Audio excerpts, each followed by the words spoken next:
Apocalipse, capítulo de número 2. Vamos ler a partir do versículo de número 8 até o 11. Amém? O texto nos diz assim: Ao anjo da igreja em Esmirna escreve, aquele que é o primeiro e o último, que foi morto e ressuscitou, afirme as seguintes coisas: Conheço as tuas obras e a tua pobreza, e também a sua aflição. Contudo, tu és rico. Conheço a blasfêmia dos que se dizem judeus, mas não são, pelo contrário, são a sinagoga de Satanás. Não tema nada do que estás prestes a sofrer. Eis que o diabo está para vos lançar alguns de vós na prisão, a fim de que sejais provados e sofrereis perseguição durante 10 dias. Sê fiel até a morte, e eu te darei a coroa da vida.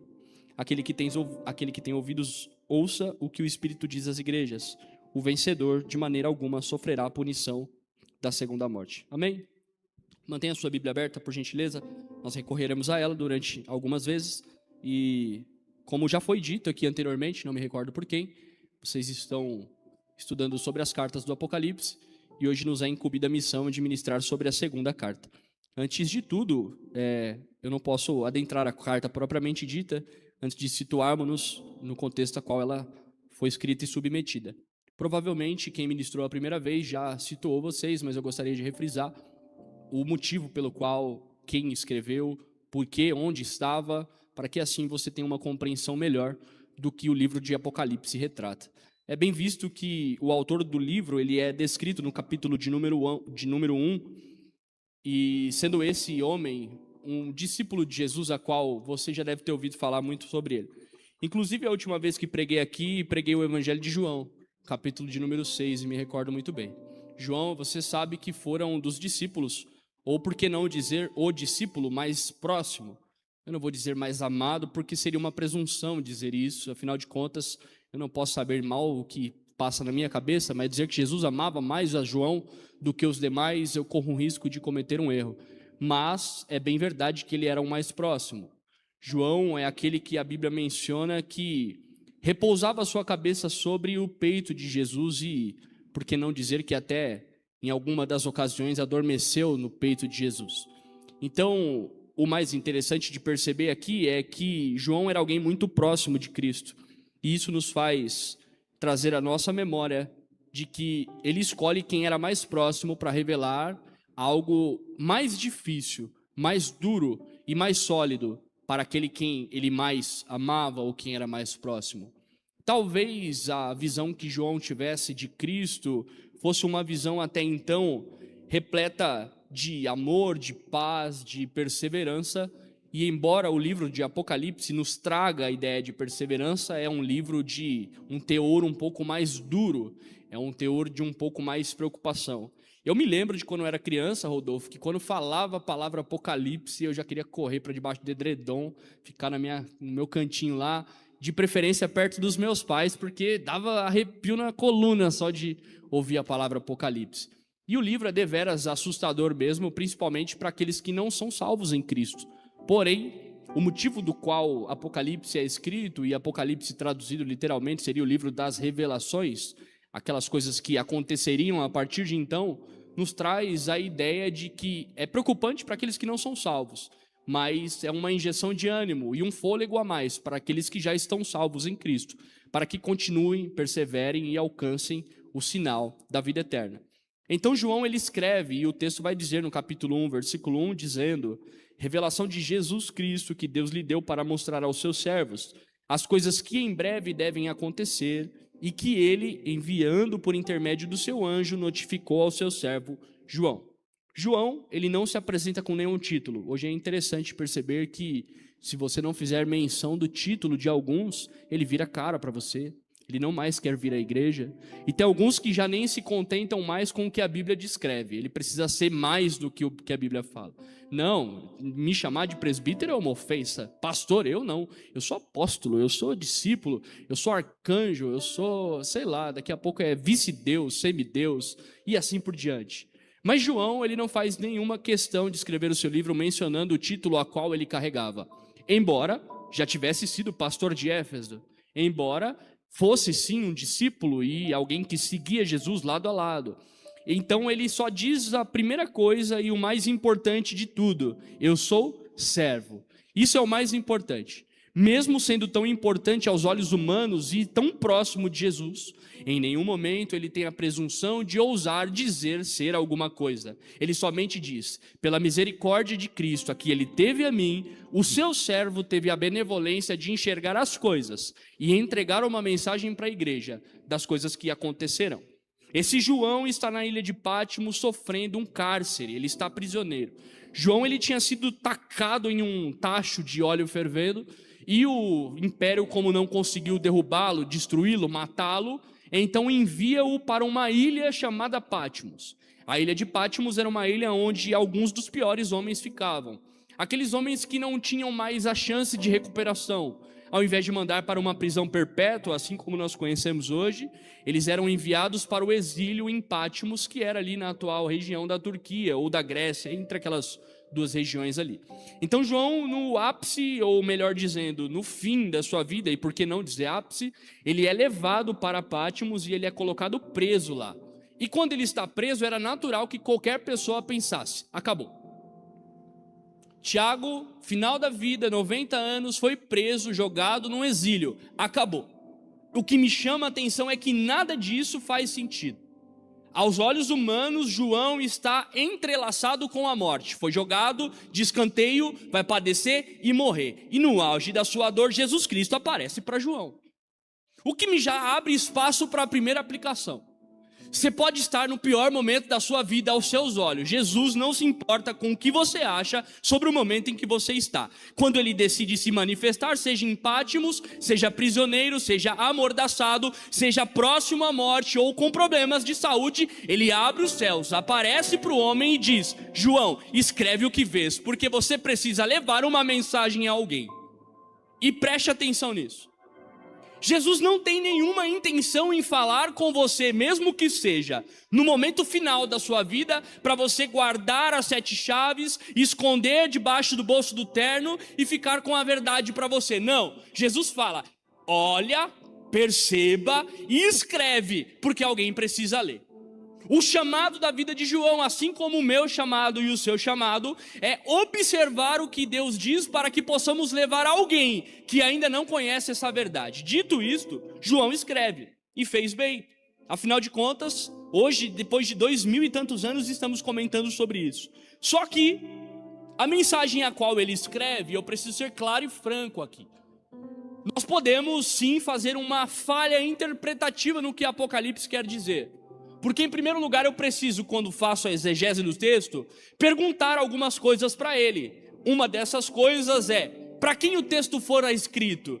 Porque a primeira coisa que eu preciso considerar é que João não está no tempo da pós-modernidade.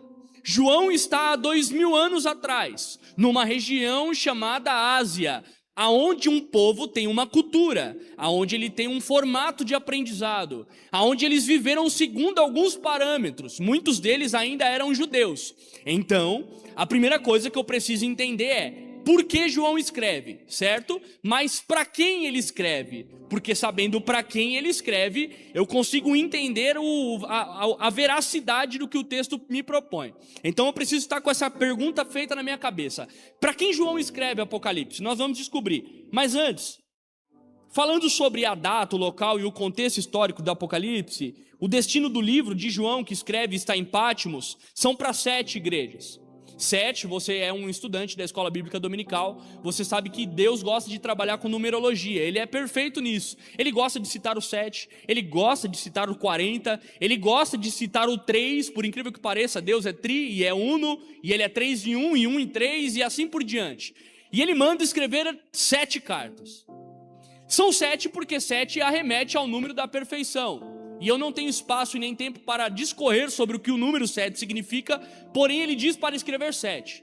Não significa somente que existiam apenas 7 igrejas em Apocalipse, ou na região da Ásia Menor. Existiam inúmeras igrejas, porém Jesus escreve as 7, trazendo a ideia de que aquelas 7 trariam uma mensagem contínua e completa em si mesmo. Por isso, ele escreve as 7.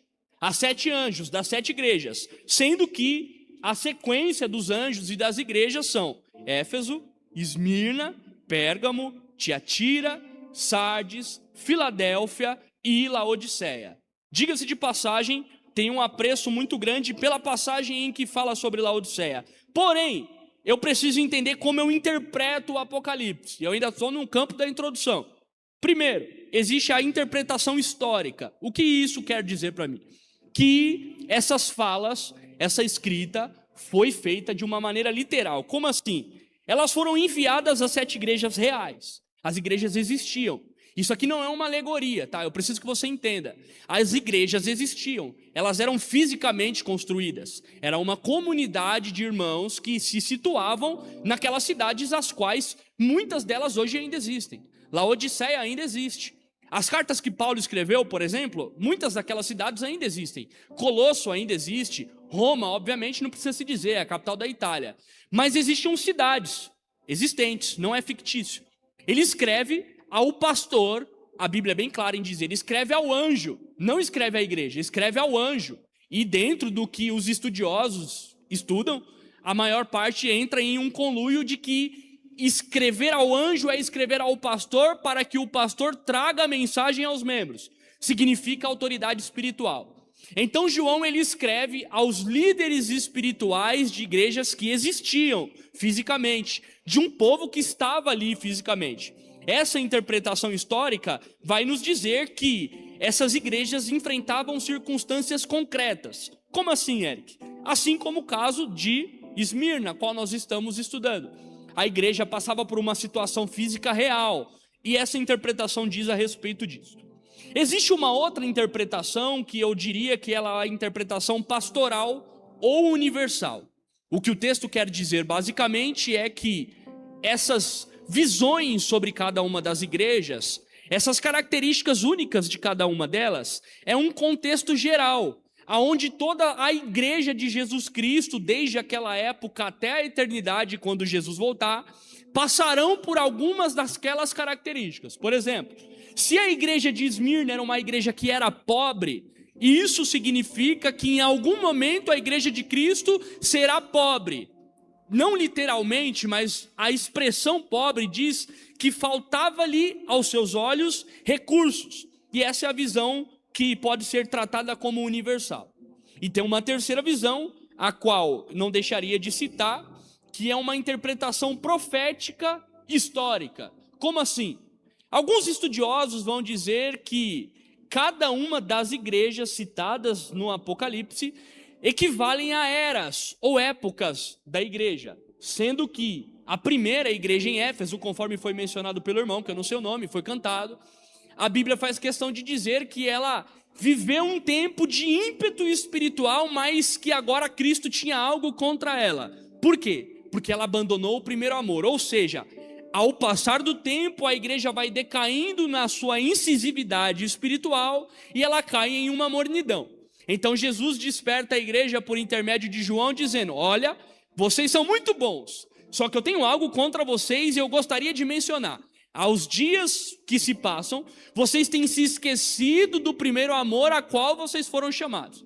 E seguindo essa cronologia, cada uma das épocas ou cada uma das igrejas equivalem a uma época. Sendo que, por exemplo, a igreja de Laodiceia, que é a última, equivaleria à igreja morna. É por isso que Jesus escreve, sejas frio ou sejas quente, porque se fores morno, vomitar-te-ei da minha boca. Então, o que eu quero dizer para vocês aqui, como é um estudo, e eu preciso explorar todas as vertentes, é que existem pelo menos 3 visões. E eu não vim aqui para enfiar uma na cabeça de alguém, até porque nem teólogo eu sou e eu não poderia fazer isso. E dentro do ambiente acadêmico eles ainda não se decidiram, então quem sou eu para definir? Mas algo que é próprio e eu posso afirmar categoricamente é que se Jesus mandou escrever, para mim serve porque eu sou igreja. Se Jesus mandou escrever, para você serve em algum aspecto ou área da sua vida, porque você é a igreja. Então, a conclusão que temos é, independente da versão interpretativa que nós adotarmos, há um texto, há uma mensagem de Cristo entregue para a vida de João, para que ele entregasse ao pastor das igrejas, que existiram fisicamente, para tratar uma característica distinta da vida de cada um de nós, ou de cada um deles, que se engloba a cada um de nós. Abra um parênteses. Por que faz-se necessário mencionar a diferença? Porque justamente eu não sou igual a você. Talvez você escute uma pregação como essa e você possa sair daqui dizendo: perdi meu tempo, devia ter ficado em casa, sábado à noite de chuva, e eu escutei algo que não era para mim. Talvez realmente possa não ter servido nada para você. Só que tem pessoas com características diferentes, contextos diferentes, vidas diferentes, e cada uma dessas mensagens vai sendo aplicada na vida de cada um. Nós temos uma tendência a ser muito egoístas. Eu vou para a igreja para escutar. Na verdade, nós nem viemos aqui para escutar. Nós viemos aqui para entregar um culto a Deus. Só que Deus, como Ele é misericordioso, Ele olha e Ele, principalmente para quem está cultuando com verdade, com espírito, Ele diz: já que esse homem e essa mulher está me procurando, eu vou pela minha mão graciosa e poderosa entregar uma mensagem à vida dele, para abastecer com combustível, porque talvez algumas pessoas tenham entrado parando, e talvez você seja uma delas. Eu nem estou trilhando pelo caminho correto, mas a grande verdade é: nós não podemos ser crentes egoístas. Ah, mas não está falando comigo. Talvez é porque você não está prestando atenção o suficiente. Mas o próprio Jesus manda escrever cartas distintas a pessoas diferentes, porque Ele entende, cada um tem uma necessidade diferente em certos momentos da sua vida. Então João escreve.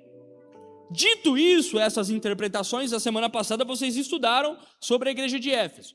Mas agora nós vamos estudar sobre a igreja de Esmirna. E antes de começar a aplicar, porque eu vou ser bem breve aqui, eu preciso analisar um pouquinho o contexto da cidade. Está comigo? Diga amém. Tá mesmo? Então tá bom. Essa parte é um pouquinho mais maçante, principalmente para quem não gosta de história. Apesar que eu gosto, então não tenho problema. Jesus, ele vai falar com João. João, escreve o que vês. João está tendo uma visão na ilha de Patmos. O céu se abre e ele começa a perceber características da cidade. E agora Jesus vai dizer: João, essa mensagem que eu tenho para você é para você escrever para a cidade de Esmirna, a igreja de Esmirna, o pastor que está lá, para que ele comente com os membros que servem naquela igreja, naquele local. E essa cidade de Esmirna, ela tem uma característica muito importante. É bem verdade de lembrar que ela existe até hoje. Ela, se você quiser procurar no Google aí, o nome dela hoje é Izmir, e ela está na Turquia. Essa cidade, ela é portuária, ela está na costa do Mar Egeu, assim como a maioria das igrejas e das cidades que ali se encontram escritas. E estar à costa, ou estar na beira, ter um porto, significa que vai ter um grande fluxo de pessoas. Por quê? Porque as rotas comerciais não eram feitas pelas BRs que nós conhecemos hoje, até porque não tinha carro. Tinha cavalo, mas cavalo não precisava de asfalto, pelo menos espero eu que não precisasse. Mas elas eram feitas pela trajetória marítima. E então uma cidade que está na beira de um porto, conclui-se que ela vai ter uma grande movimentação de pessoas. Por quê? Porque o comércio está ali. Então, eu ainda consigo pensar numa outra característica. Se tem muitas pessoas e são rotas comerciais, você concorda comigo que nem tudo é produzido ali? Provavelmente existiam coisas que não eram produzidas ali. Eu posso dar um exemplo. Madeira não era produzida ali. Ouro não era retirado dali. E a Bíblia faz questão de mencionar que tinha um lugar que tinha um ouro mais puro, Ofir, que era milhares de quilômetros de distância dali. Então eu concluo que, assim como o Brasil é um país com uma costa extensa, e se você for lá no Rio Grande do Sul, e depois no outro dia você estiver lá no Rio Grande do Norte, e você tentar ouvir as duas pessoas conversando, sendo brasileiros e falando português brasileiro, você vai ter dificuldade de compreensão e entender o que eles falam. O que eu quero dizer é que havia um choque cultural ali. As pessoas eram de várias regiões diferentes, e isso fazia com que fosse uma cidade, além de cosmopolita, uma cidade com uma grande divergência cultural. Só que agora para pensar. É uma cidade com divergência cultural, tem uma igreja estabelecida, só que o império é romano. Um cenário cultural diferente diz para mim, por exemplo, que se eu for num país africano, provavelmente ele vai ter uma religião diferente do cristianismo. Só que alguns deles eram judeus. Alguns outros eram judeus, mas não eram mais, porque agora já haviam se convertido ao caminho. E ainda existe a religião do império, aonde o imperador deveria ser adorado. E isso é interessante de pensar porque é muito parecido com o nosso contexto. Nós estamos em uma cidadela, um país que se considera como laico, que em sua grande maioria usa-se de pretexto para que religiões não sejam pregadas. E eu nem estou falando sobre coisas políticas, mas naquele tempo não era um estado laico, era um estado professo, era um estado declaradamente ímpio, pagão. Roma era quem mandava. Você ser alguém que constituía uma religião diferente, era evidente que você sofreria algum tipo de perseguição. Porque se a religião oficial era a de Roma, e Roma mandava adorar aos imperadores, agora Jesus vai escrever para a igreja: adore somente ao teu Senhor. Algum problema você vai ter. E se você não sabe, nesse contexto, alguns imperadores tinham sido extremamente tiranos. Como, por exemplo, Nero, que veio um pouco de tempo antes. Ele tinha capacidade de colocar pessoas penduradas em tochas em praça pública, enchê-las ou preenchê-las de óleo, passar óleo em suas roupas e atear fogo 8 horas da noite para que ele fosse com a sua família presenciar tal evento que, segundo a sua visão, era ilustre, era maravilhoso. Tacar fogo em gente viva, em praça pública. Era o tipo de gente que você tinha. Agora, um enviado do inferno como esse está sobre o domínio de um país inteiro, a qual uma igreja que serve a Jesus está lá. E o grande problema é, se eu só posso servir a Jesus, mas a lei do país manda eu adorar a César, o que é que eu faço agora? Esse é o primeiro problema que nós temos em Esmirna. O segundo problema é o seguinte: Esmirna é uma cidade que ela é rica, porém aqueles que se desvirtuavam do que o império dizia eram jogados às margens da sociedade. Portanto, faziam um grupo similar. Vou dar um exemplo para você entender. Era como se fosse a favela. A favela fica do lado de fora do centro da cidade. Então, se você for lá em São Paulo, por exemplo, que eu acho que é o ambiente mais propício para citar, você for lá na Brigadeiro Faria Lima, onde é o centro financeiro do Brasil. Logo um pouco depois, 2 quilômetros, você tem uma favela gigantesca. No Morumbi, por exemplo, é um outro exemplo muito claro, aonde de um lado da avenida Morumbi está prédios de milionários, bilionários às vezes, e do outro lado tem uma favela. E aqueles que estão na favela não podem passar para o lado de lá, porque é uma restrição. Os próprios ricos hoje fazem a segregação, eles não querem os pobres no meio deles. Então naquele lugar era mais ou menos essa divisão. Então tinha uma linha imaginária. Eles diziam: serve a César, fica para cá. Não serve, vai para lá porque você é um imundo, um lixo, e você não pode compactuar no mesmo ambiente que nós. Então agora eu tenho 2 problemas. O primeiro, a perseguição religiosa. O segundo, que traz-se da perseguição religiosa, que é a falta de recursos. Por quê? Porque se eu não tenho acesso a quem tem, eu também não vou ter. Se eu tenho um comércio hoje, Rodolfo, e eu não posso vender para 90% da população, provavelmente eu vou ficar próximo da falência. Então agora, além de eu ter uma restrição religiosa, eu tenho uma restrição financeira. E o negócio começa a apertar. Não somente dito isso, eu tenho uma restrição social. Por quê? Porque as festas, elas aconteciam para as entidades. Por exemplo, a igreja de Esmirna, em sua característica principal, a cidade de Esmirna, ela era uma cidade muito próxima de Roma. Tanto que houve um edito de um dos imperadores, aonde ele disse: eu te dou uma concessão e eu exijo que vocês construam um templo à deusa Roma, porque se você não sabe, Roma é o nome de uma deusa, e a cidade faz alusão a essa deusa. Então, o imperador da época, ele vai dizer: construa um templo para essa divindade dentro da cidade de Esmirna. Agora, Eliel, eu tenho um problema, porque além de eu ser isolado financeiramente, além de eu ser perseguido religiosamente, eu não posso mais estar em comunhão com as pessoas. Por quê? Já que eu não participo, eu não posso ir lá na festa. Eu não sei se aos seus olhos é um problema, mas para aquelas pessoas, diferente de nós, que se tranca no quarto e fica no WhatsApp o dia inteiro, eu queria falar com tal pessoa, você fala com ela o dia inteiro. Na hora que você encontra com ela pessoalmente, você deixa ela de lado e vai conversar com outra pelo WhatsApp. Ver pessoas e se ajuntar naquela época era algo magnífico. As pessoas esperavam o ano inteiro por isso. E não somente os romanos, os judeus também. Páscoa, Pentecostes, eles se uniam. A festa não era só sobre lembrar Jesus, obviamente que era o principal, mas era sobre se reunir e juntos lembrarem a Jesus. E estar junto era algo importantíssimo.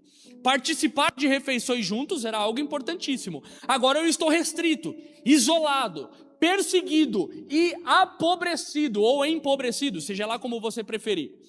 E o que mais eu ainda tenho de de dificuldade, todo o status social que se poderia encontrar não tinha mais. Se você era alguém que em um determinado momento serviu para a religião romana e você tinha algum tipo de título, algum tipo de formação, quem aqui tem faculdade? Levanta a mão. Quem que se formou em direito aqui? Os doutores estão aqui, ó. Não é mais doutor em Roma. Não. Perdeu. Você vai servir ao imperador? Não. Então daqui seu diploma. Você não serve mais para exercer a sua função. Qualquer tipo de honra, qualquer tipo de título honorífico ou qualquer tipo de exercimento da profissão ficaria restrito agora porque você está à margem da sociedade. Esse é o problema que Esmirna está inserido. Mesmo participando de um lugar rico, mesmo participando de um lugar onde havia uma confluência e uma convivência com pessoas, mesmo participando de um lugar onde era próspero e tinha tudo para dar certo, se eu segurasse o rojão de dizer que Jesus era o meu Senhor, eu estava com sérios problemas. Agora, Esmirna declara a sua fidelidade a Roma, o que diz para mim que se eu moro em Esmirna, eu tenho duas opções: ou eu convivo com a sociedade, ou eu, me desculpe a expressão, me lasco no meu canto para servir a Jesus. E você precisa fazer essa escolha. Quando eu digo você, eu estou conjecturando ao povo de Esmirna. Eles tinham duas escolhas. Natan, ou você vive na sociedade, você trabalha, você estuda, você passeia, você vai ver as coisas, você convive, ou você serve a Jesus. Porque se fugir disso, o negócio vai começar a ficar complicado. A pergunta que ecoa é, Diego, o que nós escolheríamos? O que eu escolheria? Por isso que eu digo que eu preciso entender para quem é escrito e o porquê é escrito, mas a partir do momento que eu entendo isso, eu posso começar a aplicar, porque eu tenho espaço para aplicar isso à luz da Bíblia. O que eu hoje, seguindo uma sociedade a qual o mesmo João escreve, quando Jesus fala a ele, ele vai dizer: João, nós sabemos que somos de Deus, todavia, o mundo jaz no maligno, e não é jaz do, é jaz no, o que torna a interpretação totalmente diferente. Quando João ou Jesus diz o mundo jaz no maligno, a palavra mundo significa cosmos, ou seja, o sistema em que você está inserido pertence, é de apropriação, é dominado, é regido pelo diabo, e eu preciso fazer uma escolha. E como diz o ditado, se eu escolher estar em cima do muro, eu sou do diabo. A pergunta que fica é: eu estou disposto a abrir mão do que é melhor segundo a sociedade para ser de Cristo, ou eu quero conviver em meio a ela, tendo as regalias, sendo do diabo? É isso, o dilema é esse. Esmirna, vocês têm duas possibilidades: ou vocês são do diabo, ou vocês são de Deus. Vocês precisam escolher. Saibam então que se escolherem Deus, terão privações, mas se escolherem o diabo, vocês terão o bom e o melhor, aos olhos dos homens. Algo parecido o diabo fez com Cristo, levou ele lá no alto da montanha, após 40 dias jejuando, e vai dizer: se você se prostrar e me adorar, tudo que você vê, eu te darei. A escolha é sua. Estamos diante de um dilema. Por que hoje? Parece que não. Mas nós escolhemos ao diabo, muitas vezes, em detrimento de escolher a Cristo. Porque as beneficências que o mundo entrega, aos olhos de muitos, hoje são melhores do que as restrições que Cristo implica, ou que implicam se servir a Cristo. Mas eu preciso começar a aplicar o que o texto diz. A situação da igreja é o que Cristo está dizendo a ela. Você está diante dessa situação, mas eu tenho uma mensagem para vocês: não temas, ser fiel até a morte. Você está compreendendo o que eu estou dizendo? Diga amém. Vamos para o texto então? Então eu vou aplicar em alguns pontos. Eu não vou contar quantos para você não ficar contando e ficar com pressa de ir embora aí. Eu vou falando e você vai ouvindo. Primeiro ponto, versículo 8. Estas coisas diz o primeiro e o último, que esteve morto e tornou a viver. Apocalipse capítulo 2, versículo 8. O primeiro ponto que eu gostaria de meditar com você é o seguinte: antes de olhar a tribulação, olhe para quem Cristo é e o que ele representa. Eu vou repetir: antes de observar, viver, reclamar ou pestanejar sobre qualquer uma tribulação que você viver, olhe para quem Cristo é. Eu vou citar a Bíblia. Não devendo de forma alguma, nem precisando, abdicou da sua glória, desceu à terra, sofreu a morte, e a morte de cruz, que era a pior de todas, era para quem era miserável, era para os piores, era para quem fazia o pior na sociedade. Ele abre mão de um trono de glória, à destra do Pai, ele desce à terra e ele diz: eu não precisava, mas mesmo assim, abdico de tudo por causa de vocês. A pergunta é: eu não abdico do meu conforto, da minha cama, num domingo de manhã, para vir para o culto por causa de Jesus, sendo que ele abriu mão do céu para morrer por causa de mim. Só que o primeiro ponto é sobre as tribulações. E Cristo, ele apresenta a si mesmo, antes de qualquer coisa.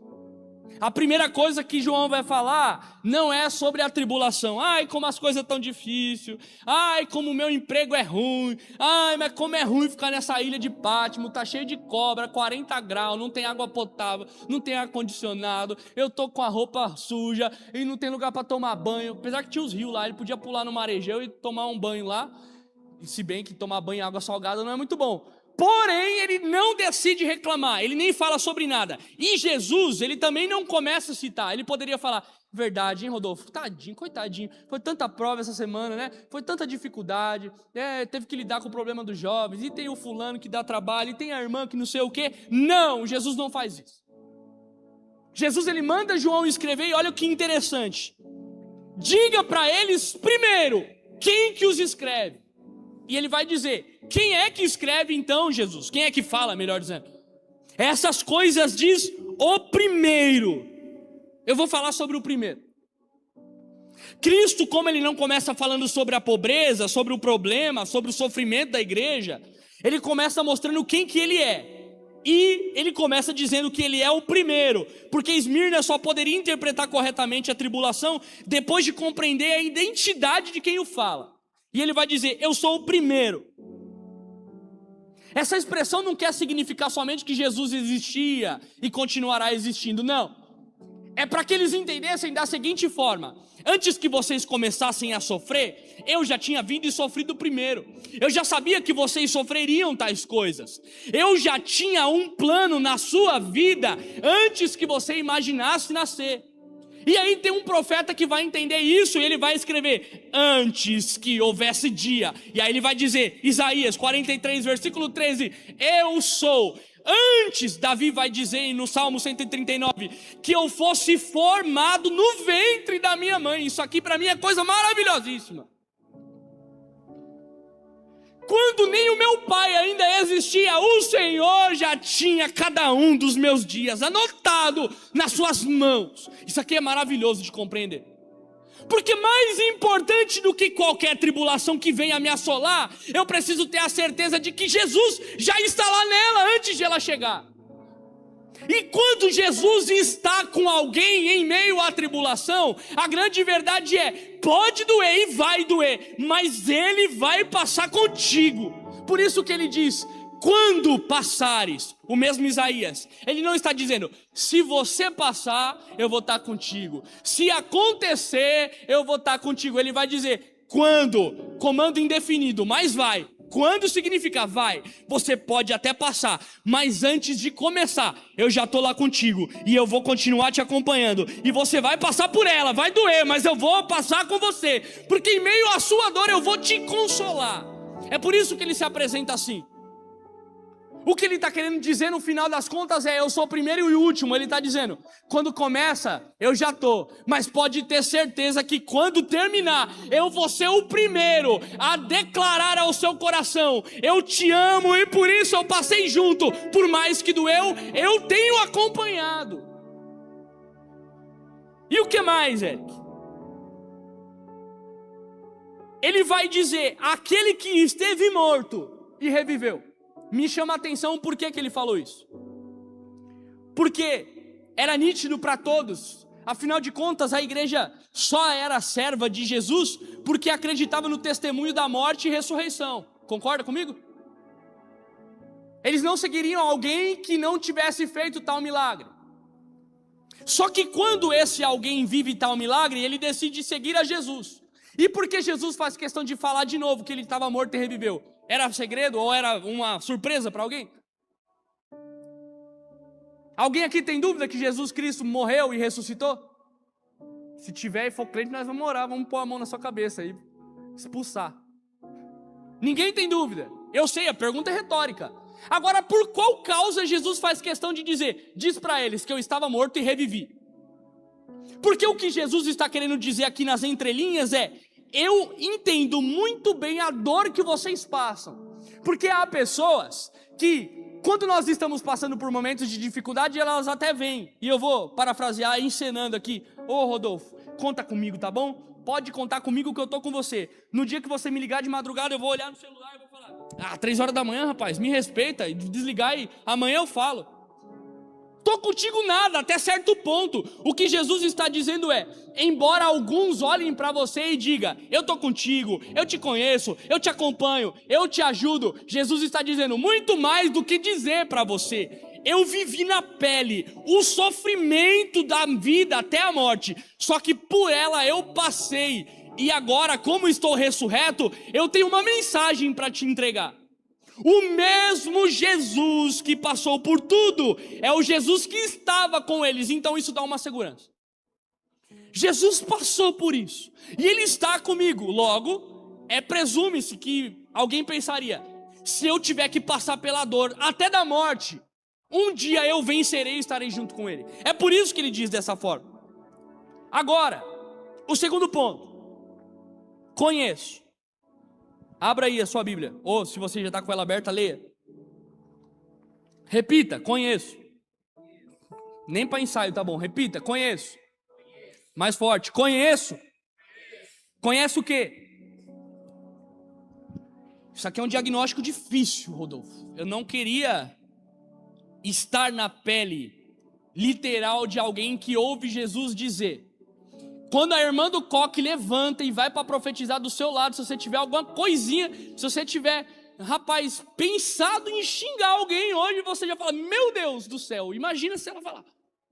Agora Jesus vem na direção e diz: eu conheço o que você faz. É perigoso, é preocupante. E quando fala com Éfeso é mais preocupante ainda, porque ele diz: eu tenho algo contra você. Imagina Jesus falando: eu não tenho nada contra o Henrique, só dá raiva lá no futebol, porque parece o Papaléguas correndo, não dá para pegar. Aí eu fico com raiva. Brincadeiras à parte, agora imagina, não é o Eric falando pro Henrique: Henrique, eu tenho algo contra você, não fica perto de mim não. Jesus olha e diz: eu tenho algo contra ti, meu camarada. Aí o negócio aperta. Só que aqui, o intuito de dizer eu conheço, não é para pressionar, é para ajustar a rota de alguém que está caminhando e se esqueceu de alguém que o acompanha. Perceba, ele vai dizer: eu conheço as tuas obras. E ele vai continuar dizendo. Agora, conhece quais obras? O que estava acontecendo com a igreja? Eles viviam tribulação, pobreza, oposição. E a continuação do texto vai nos dizer, e eu já chego lá, mas quando Cristo declara eu conheço, ele quer dizer algo muito mais profundo. Quando Cristo diz para a igreja de Esmirna: eu conheço as tuas obras, ele quer dizer a seguinte coisa: olha, meus filhos, eu conheço todos os momentos da sua vida. Eu conheço todas as suas tentativas fracassadas e frustradas de agradar ao Senhor. Eu conheço cada uma das tentativas frustradas e falhadas de se santificar.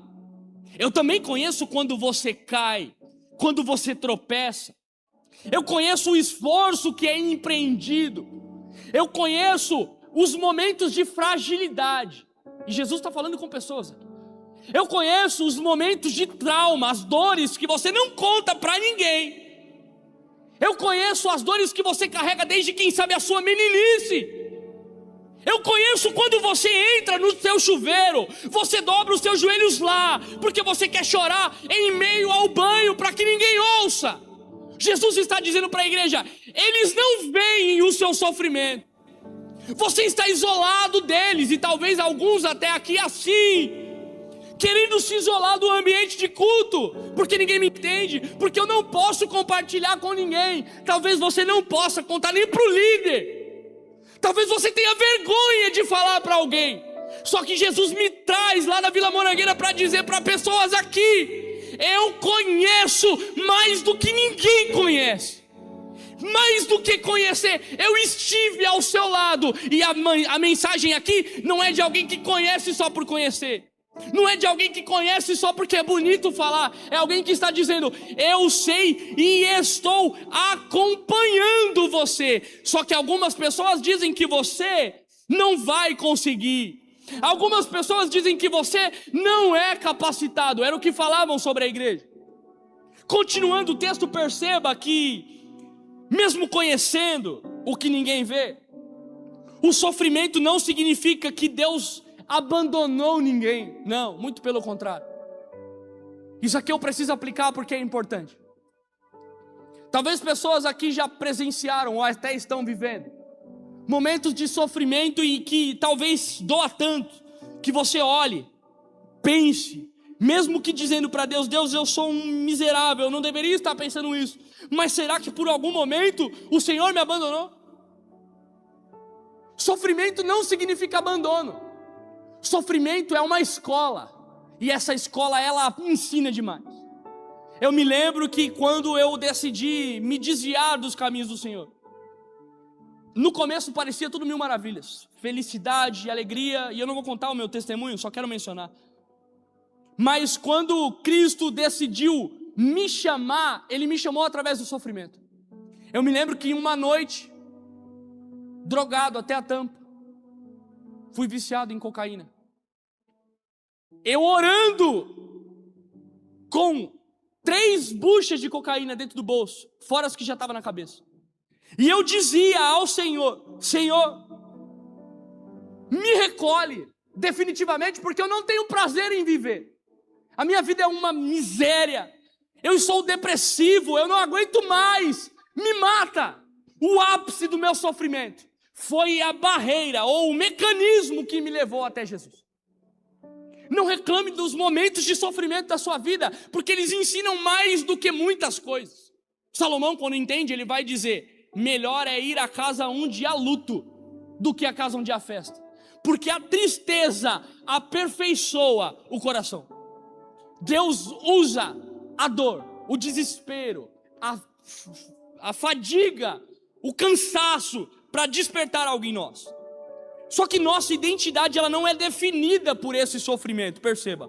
Porque no terceiro ponto, veja o que vai dizer a Bíblia: não temas as coisas que tens de sofrer. É o que o versículo 10 diz. As coisas que tens de sofrer parece, para quem é calvinista aqui, fala para o Felipe que eu chamei ele de calvinista. Para quem é calvinista, numa leitura eu não estou falando mal dos calvinistas, pelo amor de Deus, meus irmãos, é só uma brincadeira. Para quem acha que há uma determinação antes da vida acontecer, olha que o versículo diz: não temas as coisas que tens de sofrer. Parece uma decisão definitiva, imposta, que não há como escapar. Aí Deus está dizendo, Jesus está dizendo: perceba, vocês têm que sofrer. Eric, o que você está dizendo? Você está fazendo apologia ao sofrimento? Não. Eu estou dizendo que no contexto de Esmirna, eles precisavam sofrer para que algo fosse mudado neles. É o que o texto nos diz. Perceba, não temas as coisas que tens de sofrer. Eis que o diabo está para lançar alguns de vós na prisão, para que sejais provados. Ou seja, Cristo, ele não promete livrar imediatamente, ele deixa bem claro: vocês passarão pelo sofrimento. E ele diz ainda mais além: alguns de vocês, e ele diz alguns, não todos, alguns, não todos. Por quê? Mais uma vez, as características de diferença entre cada um, porque a minha necessidade não é a sua. Talvez você tenha dores que eu não suportaria de forma alguma, assim como o oposto é verdade.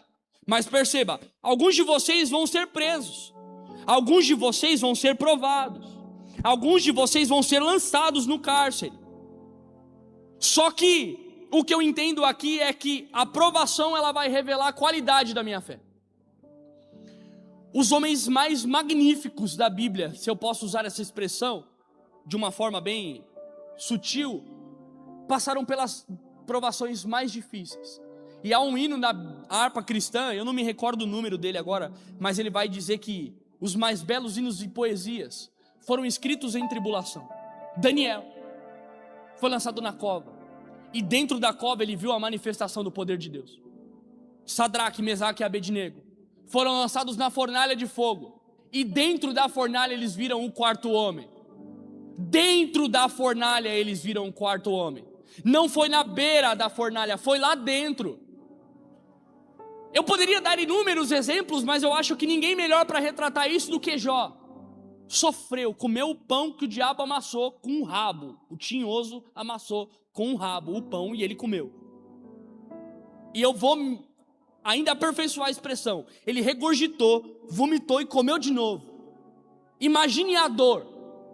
Quem tem filho aqui, levanta a mão. Já entendeu, né? Imagina. Agora imagina 10, todos mortos na mesma ocasião, sem chance de dar um último abraço. Agora tira todos os bens. Agora coloca uma chaga mortal, onde você se coça e amaldiçoa o dia do seu nascimento. Não era coisa fácil, não. Aí vem a mulher endemoniada e diz: eu também não te quero mais não. Além de não querer você, não quero teu Deus. E se você fosse alguém inteligente, você pegaria esse teu Deus e o amaldiçoaria. E ele vai dizer: eu não ligo para filho, para mulher, eu não ligo para bens e nem para nada. Deus me deu, quando eu nasci eu não tinha nada, nasci nu, para lá eu vou voltar. Deus seja louvado, porque Ele me deu e Ele tirou. E se Ele tirou, tem um propósito. A dor revelou o melhor de Jó. Jó não foi escrito porque ele foi um bom homem, porque ele foi milionário, não. Jó foi escrito porque em meio à dor mais doída, ele glorificou ao nome do Senhor. A pergunta é: está pronto para sofrer? Pergunta difícil. Nunca está pronto. Aperfeiçoe conforme sofre. Mas lembre-se que é um mecanismo para que revele a qualidade da nossa fé. É muito bom ser crente quando a conta está cheia, é muito bom quando está andando de caminhonete, a empresa está funcionando, tem picanha em casa do dia que quiser, é churrasco para lá, é sushi para cá, sushi para lá, vem com churrasco, deixa o sushi para lá, mentira que eu gosto. É dinheiro, é família, é tudo bom, aí é uma maravilha, todo mundo é crente, todo mundo... Agora o negócio quando aperta, que é a dificuldade. Agora, eu já estou caminhando para o final, prometo. Na continuação do versículo ele vai dizer: e terei uma tribulação de 10 dias. Quantos dias? De novo o número 10. De novo 10 não, porque o primeiro foi 7, mas de novo a numerologia, 10. 10 é muito citado na Bíblia. A tribulação de 10 dias significa que ela tem um prazo estabelecido. É por isso que o salmista entende a verdade e ele vai dizer: o choro pode durar uma noite. E há noites que são longas. Há noites que parece que a gente está na Noruega, lá na terra da aurora boreal. É 4 meses de noite direto, sem ver a luz do dia. Longa, escura, fria e solitária. Você olha e não vê um lampejo de luz.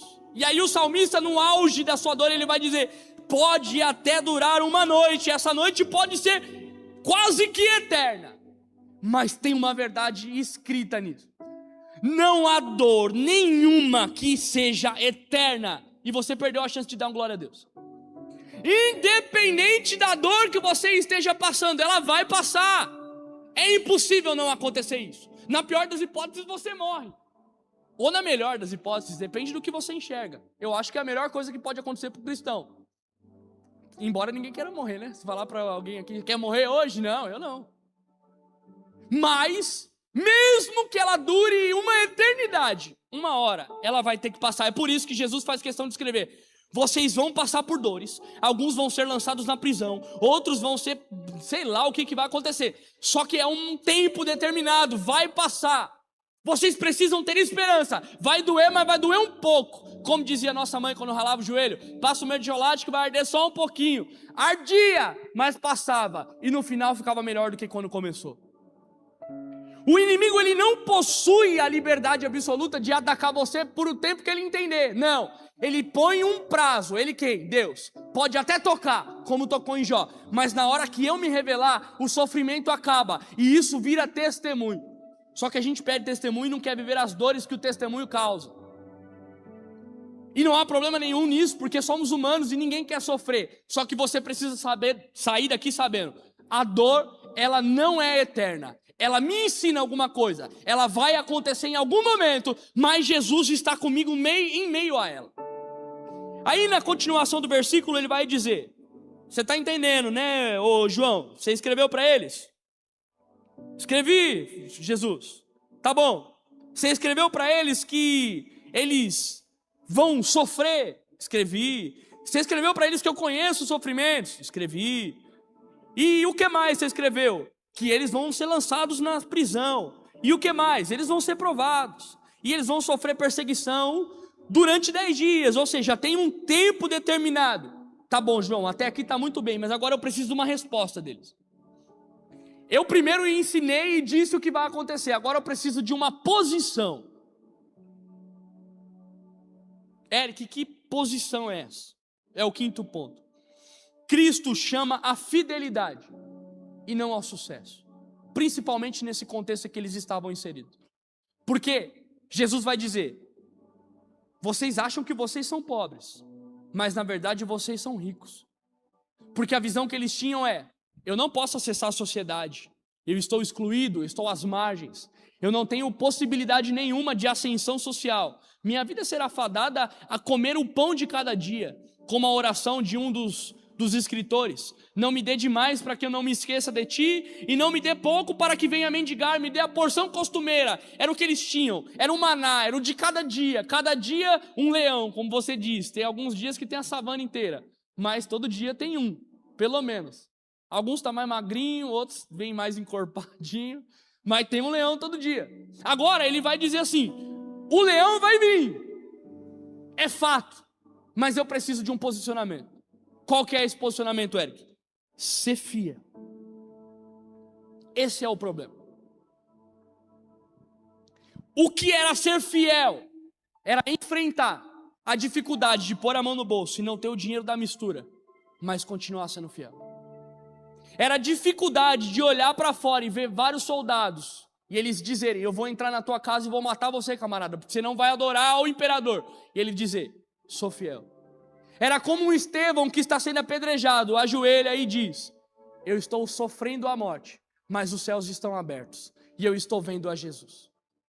A posição que era exigida de Esmirna era: você pode sofrer qualquer uma das dores e eu garanto, vai sofrer, mas você precisa ser fiel. Você precisa ser fiel, porque fidelidade vale mais do que preservação. Jesus na história da Bíblia não preservou ninguém da dor, mas os que foram fiéis alcançaram um resultado extraordinário. E se Jesus não poupou os grandes homens da história, por que eu acho que ele deveria me poupar de qualquer coisinha? E agora eu vou aplicar da forma mais poderosa possível. Porque a gente está vivendo numa geração de cristãos fraquíssimos, raquíticos, que não pode ver nada e já está reclamando. O ar da igreja está no 22, eu não vou para a igreja. Hoje quem prega é o Eric, aquele cara chato, eu não vou ouvir ele. Vai congregar, hoje é culto das irmãs, eu não gosto de ouvir os hinos das irmãs, eu não vou para a igreja. Mas o evangelista, não, eu não gosto de evangelizar, sai daqui.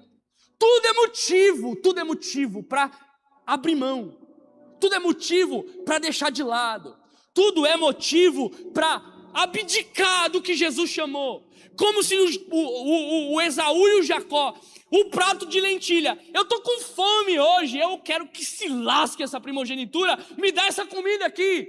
Porque é mais fácil satisfazer a carne e os desejos do que olhar para Jesus e dizer: eu vou sofrer por ti. E aqui é onde aperta.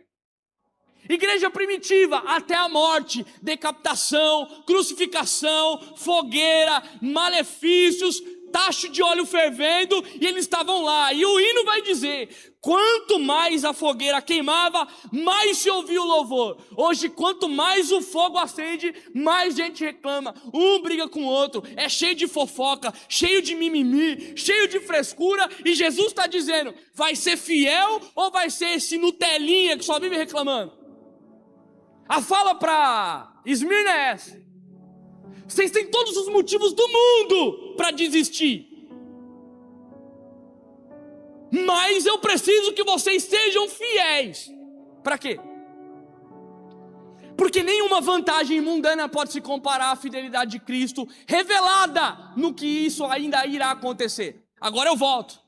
Apocalipse era para eles, mas é para nós, e é para um tempo futuro. E aí Jesus conclui dizendo: aquele que for, aquele significa que é uma quantidade limitada, fiel até o fim, será premiado com a coroa da vida. Não imagine coroa da vida como um bem material. Isso aqui é lixo, gente. Lixo. Por isso que João vai dizer: as ruas são como ouro e cristal. Não vale nada aquela porcaria lá. É onde eu vou pisar. Se você tem um relógio um pouquinho bonito, se bater em algum lugar, você já fica todo amuado já. Lá, o chão é de ouro, não serve para nada. Não, é uma miséria. Agora Jesus está dizendo: eu vou te dar uma coroa. Aí você está todo fácil: nossa, outra coroa no céu. Na verdade, não é isso que quer dizer. A coroa da vida é a premiação total. É o mesmo Jesus que está dizendo: eu morri, ressuscitei, vivo para sempre. Se você for fiel, eu venho te buscar. Preparei um lugar para você. Eu vou levar você comigo. Você vai morar lá comigo. E de eternidade a eternidade iremos cear junto. Nós comeremos na mesma mesa. Você louvará o meu nome face a face. Você verá a glória e o resplendor da minha face. Aquilo que nenhum olho viu, aquele que nenhum ouvido ouviu, aquele pensamento que ninguém pensou. Será assim para aquele que vencer. Só que a pergunta é: vai ser fiel? Se coloque de pé.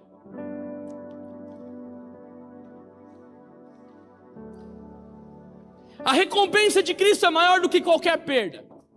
E a síntese desse capítulo e desses versículos é: se você estiver preparado a abrir mão da sua própria vida para alcançar a vida eterna, você será premiado com a coroa da vida.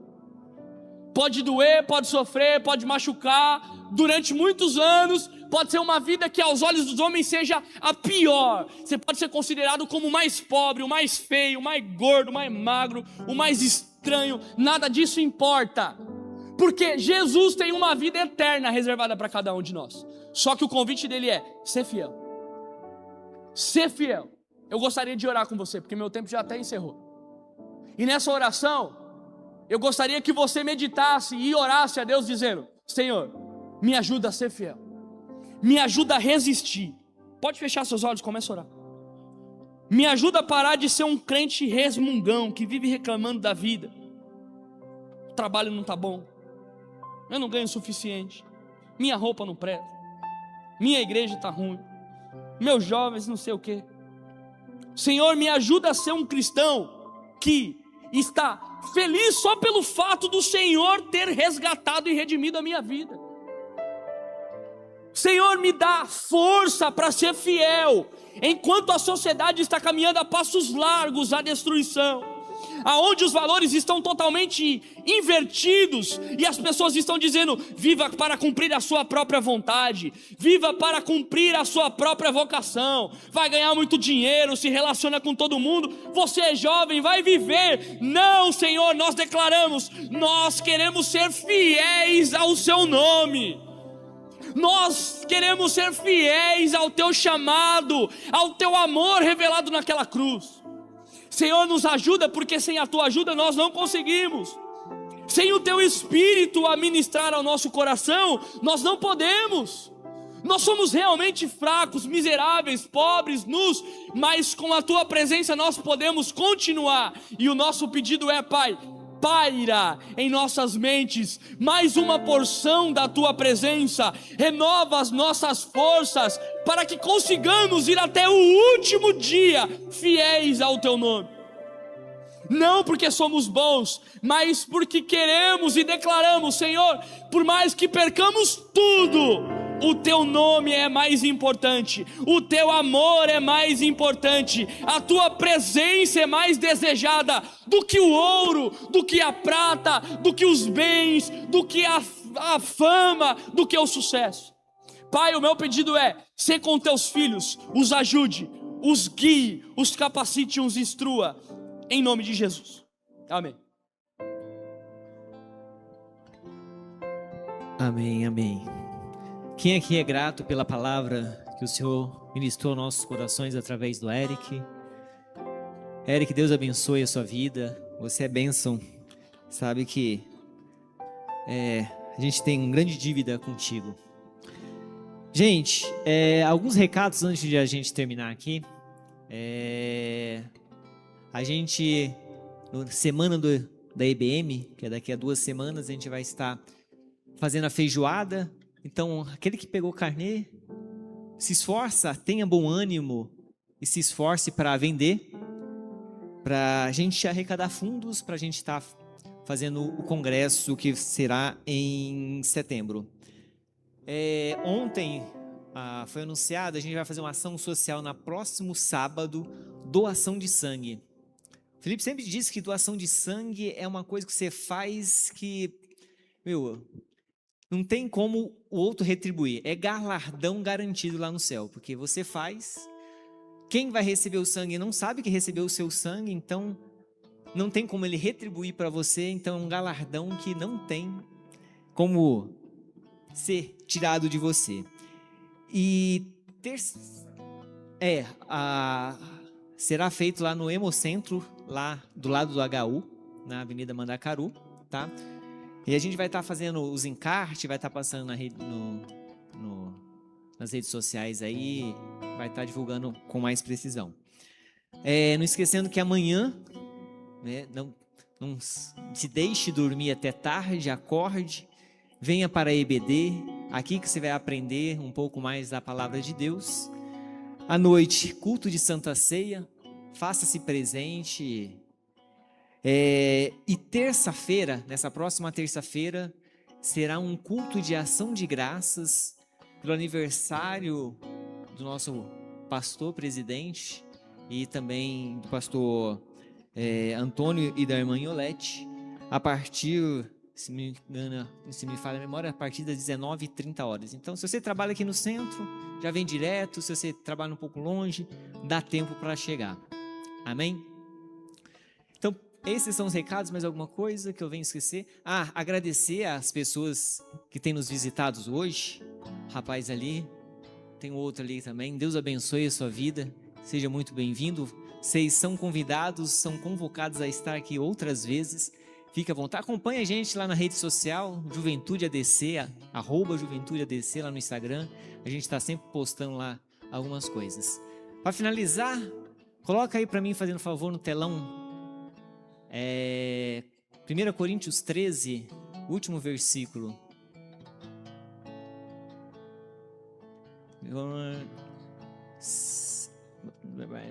13 agora foi essa fé. Não, então é 2 Coríntios, por favor. 2 Coríntios 13, é o último capítulo, último versículo. Esse aí. O apóstolo Paulo nos exortou a dar graças, que a graça do nosso Senhor Jesus Cristo e o amor de Deus Pai, a comunhão do Espírito Santo seja para com todos nós, se nós dizemos. E se Deus é por nós, ninguém. Amém. Amém.